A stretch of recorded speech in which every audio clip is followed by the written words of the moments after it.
Je suis du signe du poisson. Les poissons sont muets. En pleine gloire, Gérard Longuet est sûr de lui, un peu arrogant même.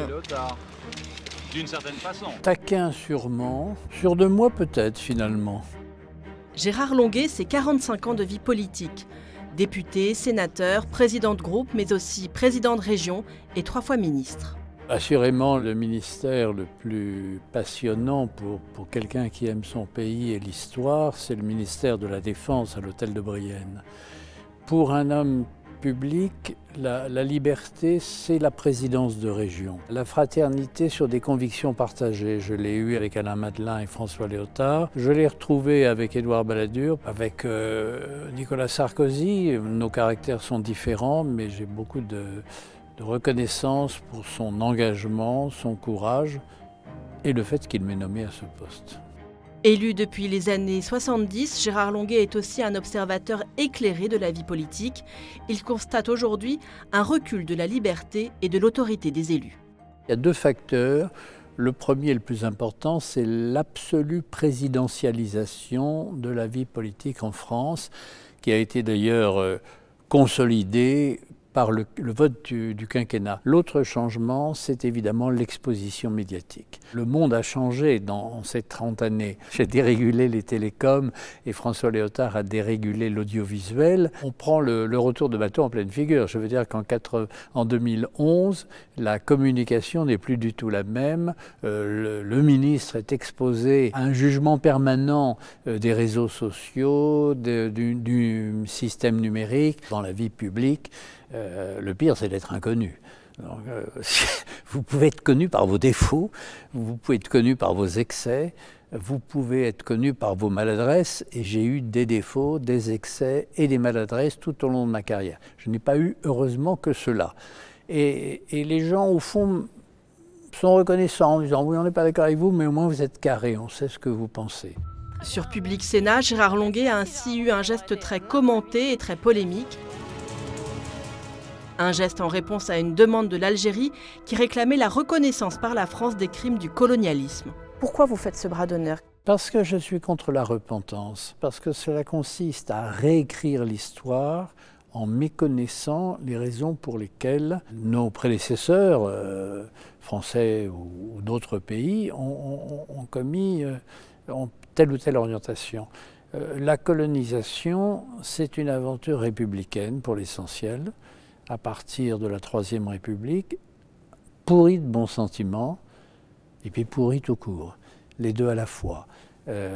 Mais la repentance, c'est mettre tout le monde dans le sac des coupables, et tout le monde n'a pas à être dans le sac des coupables. Les pieds noirs ne méritent pas, dans leur immense majorité, ce jugement définitif, alors qu'ils ont été, il faut bien le reconnaître, abandonnés en 1962 à leur sort.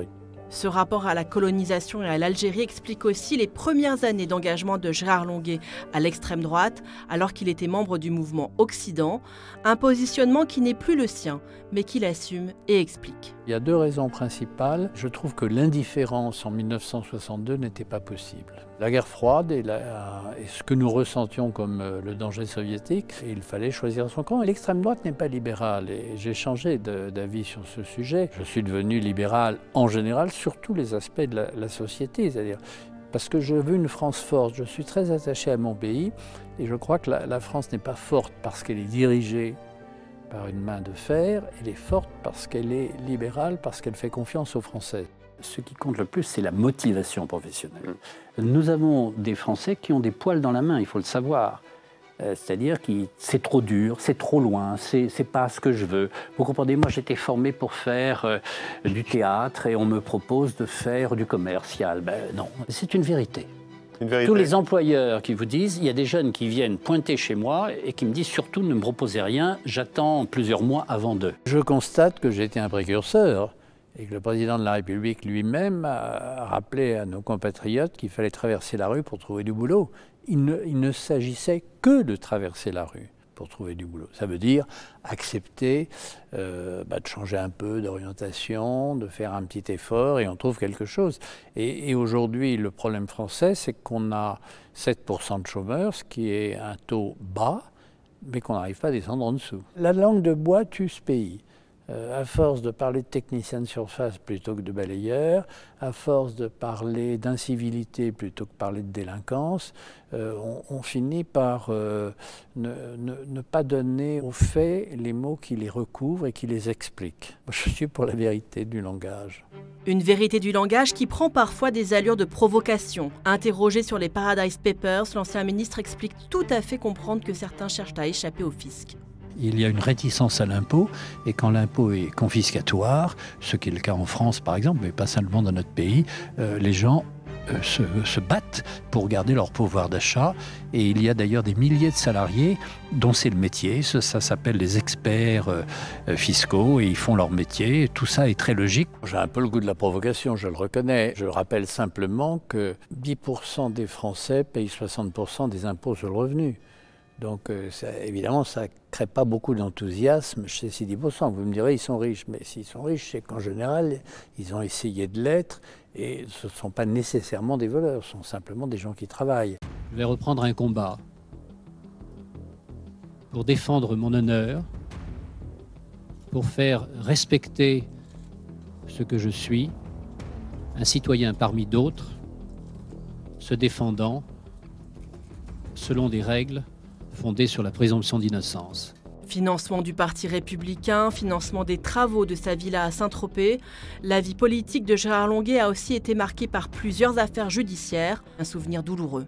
D'avoir été jeté en pâture par un tout petit nombre de journalistes devant les regards faussement condescendants et faussement apitoyés de quelques amis politiques, et l'activisme de magistrats qui n'étaient d'ailleurs pas concernés et pas en charge de mon affaire. Vos affaires se sont soldées par 5 relax et un non-lieu. Est-ce qu'elles ont laissé des traces?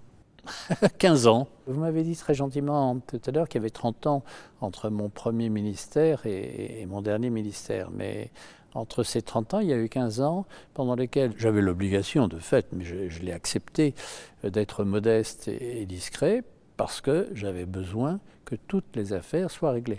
Alors les plus importantes, les relax dont vous parlez, ont mis 5 ans, et le non-lieu, qui était légitime dès le départ, a mis 15 ans. J'ai eu un non-lieu en 2010 pour des affaires qui remontaient à 1984, c'est-à-dire 26 ans avant. La France est assez systématiquement condamnée à la Cour européenne des droits de l'homme pour la durée de ces procédures. Parce que les procédures longues vous excluent de la vie publique. J'ai une capacité de résistance parce que j'étais sûr de mon bon droit. Et à tout prendre, c'est moins grave que la mort d'un proche ou l'accident d'un enfant. Vous êtes très philosophe aujourd'hui? Très. Il vaut mieux, vous savez, quand on vieillit, si on n'est pas philosophe, ça devient pénible.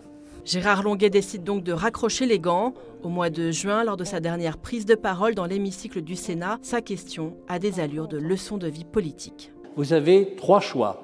Vous avez en effet la coalition gouvernementale, c'est pas prévu et c'est pas dans le caractère du président. Vous avez la cohabitation dans votre propre camp en choisissant un Premier ministre dont vous pensez qu'il sera plus fédérateur. Et vous avez enfin la dissolution. Je regrette de ne pas être parlementaire pour ces 3 événements. Je regrette surtout d'avoir 77 ans parce que le sablier est largement renversé. Et bon, je ne suis pas à plaindre. J'ai à peu près capacité, mais de lire, d'écrire, de marcher, de me promener. Mais je ne verrai pas la fin de l'histoire. Mais personne ne voit la fin de l'histoire.